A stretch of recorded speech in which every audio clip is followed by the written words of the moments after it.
What I want to talk about now is, in addition to these generic type properties that they've listed for this wall, what else can we do? I mean, what else could be out there? What kind of parameter might we want for a wall? I mean, there could be lots of things, but and we'll think about that more in a minute. But what would I do if I wanted to add something to here? Well, what you do is, again, you go up to the Manage tab. I have to click off of this. You go up to the Manage tab, and you'd see a icon called Project Parameters. And you click that. And now this is going to allow us to build custom parameters that we might want. One thing that crops to mind is, we talked about cost last week, cost of the walls, but was that square foot cost? Was that lineal foot cost? Was that just unit cost? Nobody really defined that, and certainly Revit wasn't going to define it for us. They're just leaving it wide open. But if we wanted to define something called square foot cost or lineal foot cost or whatever else, I mean, we have the ability to do that. What we do is we click this Add button, and it brings up this Parameters Properties box. Okay? We're allowed to create a brand new parameter. Anything we want. I mean, maybe, I'm going to create a parameter called delivery time. Okay? So now I'm creating that. It's going to ask me down here with the little radio buttons, do I want that to be a type, a property parameter, or do I want that to be an instance parameter? Generally speaking, for us right now, we're going to make everything a type parameter. The difference between type and instance is when you make something a type parameter, you're making it a parameter that's universal for that type as long as you're in that project. Okay? So we're working on something now. We're in a project.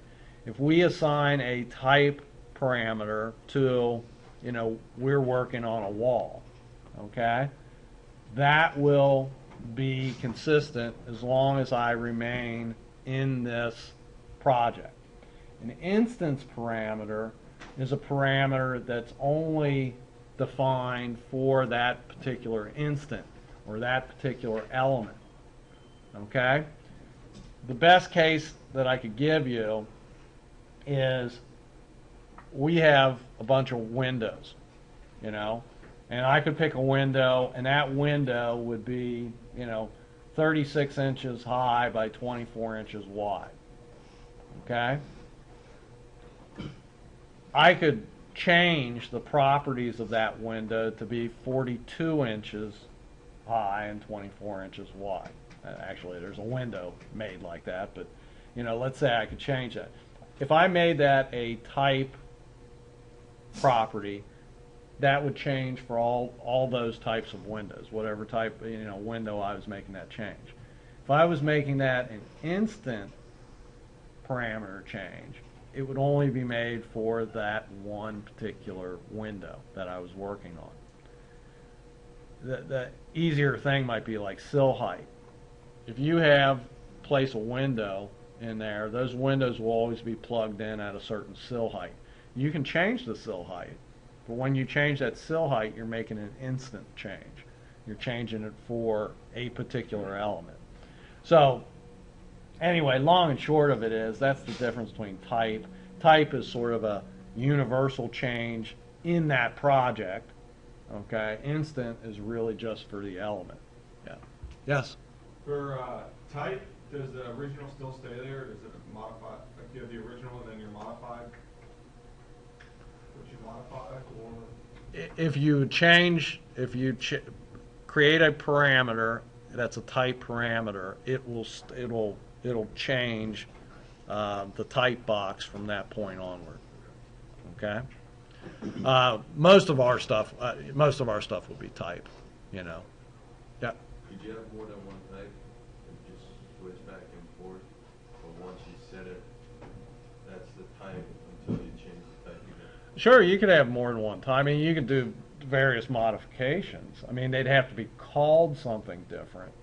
You know, but you know, I mean, that's one letter or you know something. So that's not a big deal. So you could have different types. But anyway, you'll see instance and type. You know, for all of our work, we're going to change types. Okay? So we're doing a type parameter called delivery time. Down here, discipline, you got a few choices. Common for us would be typical. Type of parameter, this is important because you got to say, well, what kind of data are you going to be putting in here? Again, probably for us, number or text would be the most common, but I mean, you know, I guess if it was, you know, currency, you could put a, you know, dollar amount down there. I mean, that's fine.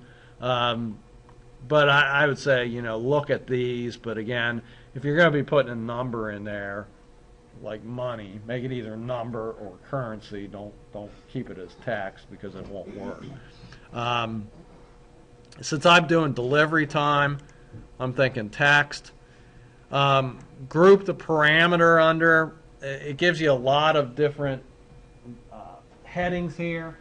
I don't know if you noticed, but under type box, you know, the type properties box, there were already like major headings, you know. And what this is saying is for this parameter called delivery time, what heading do you want it under? Okay. Now, again, for us, you know, since I'm talking about a time, you know, as I look down through here, not a lot of this is, you know, is going to make sense. So I might just put it under other. You might put it under phasing if you're, you know, talking about a schedule, but I'm going to say other. Then over here on the right side of it, you got to say categories. What category is this going to be under? So, I mean, again, what am I talking about? Am I talking about a door, a window? You know, what am I looking at? Let's say doors for the heck of it. You do have if you want to check them all on, you can do that. But let's just say doors. Okay?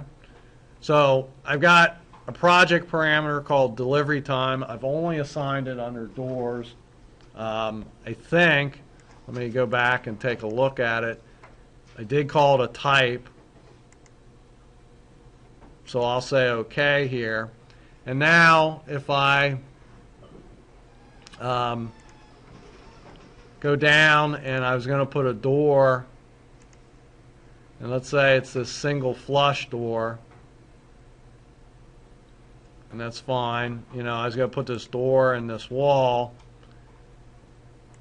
and then I want to come back, I want to look at that door. And you can start saying, here's, you know, again, now the type properties. These are those major headings I was talking about. You know, material finishes, dimensions, identity data, so on and so forth, cost, you know. And here's this one that I just built, delivery time. I don't know what delivery time is supposed to mean. Is that going to be, you know, the week of the project it comes in? Is that going to be the month of the project it comes in? Well, you know, whatever. But it's now created, and it's created for me to put something in there. So maybe for this door, this particular door, I'm saying, hey, these come in July. You know, if that's fine, that's great. You know, if, you know, I'm going to put another door in here, and I'll change the door. You know, be something different.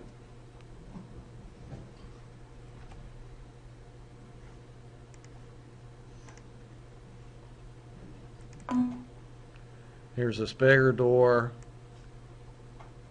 You know, I'm looking down here now for this door. Hey, you know, these doors are coming in September. okay, and so on and so forth. So now I've created just a parameter that's, you know, got some benefit to me, but now I can take these doors, windows, whatever I'm talking about, and I can say, okay, now I've got this parameter. Maybe what's going to happen is I'm going to, you know, build, like we did last week, build a, you know, material takeoff schedule, except this time it's not going to be a takeoff of cost, where I'm going to build a thing with cost, but maybe it's, you know, counting the number of doors that are going to be delivered in a month of a certain type, you know. So maybe I'm creating maybe a schedule that's looking at, you know, how many are going to be delivered and when they're going to be delivered. Okay? Does that make sense?